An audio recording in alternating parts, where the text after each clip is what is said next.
The Lord be with you. and with your spirit. A reading from the Holy Gospel according to Saint Luke. Glory to you, Lord. Jesus summoned the 12 and gave them power and authority over all demons and to cure diseases. And he sent them to proclaim the kingdom of God and to heal the sick. He said to them, "Take nothing for the journey, neither walking stick, nor sack, nor food, nor money. And let no one take a second tunic. Whatever house you enter, stay there and live from there.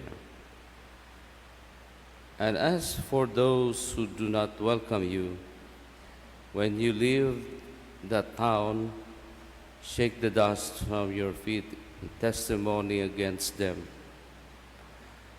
Then they set out and went from village to village, proclaiming the good news and curing diseases everywhere.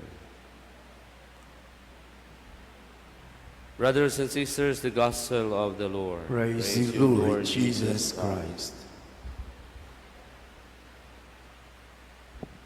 Good morning, brothers and sisters.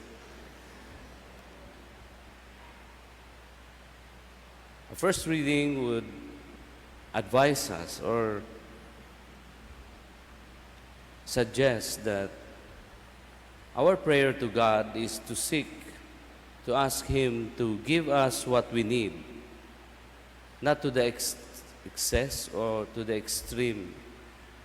There are two things that the Proverbs ask for God, from God, that is, to give me neither poverty nor riches.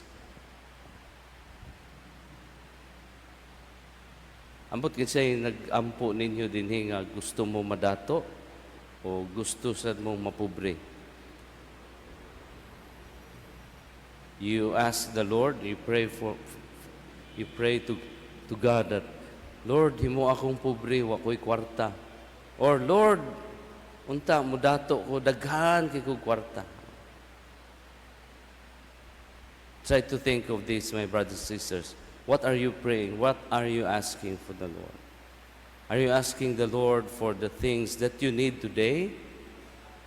Or you want things that you store inyong maghimo mo og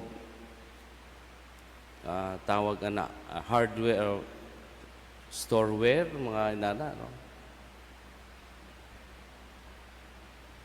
Because kung excess kayo, dato ra, there's danger. The temptation is that you will rely on the wealth that you have, and you will not manghawat ka, mangawkaw ka kay extreme lagi, no? That's why the first reading advises us to pray to God what we need today. Unsa may atong kinahanglan karon? Food. God will provide food. Everything is provided by God. But to the excess, if ang atong kasing-kasing we desire for more than what we need, then it's very dangerous, my brothers and sisters. Because the demons would always manipulate the things that God has made. Ang mga butang nga maayo nga gihimo sa Ginoo, pwedeng i-manipulate sa mga demonyo. That is why today, we also hear in the gospel that every Christian, kitang tanan mga Kristiyano, we are asked by the Lord to proclaim the good news of the kingdom. And first and foremost, ang pinaka-challenge yun is the authority over unclean spirits or the demons.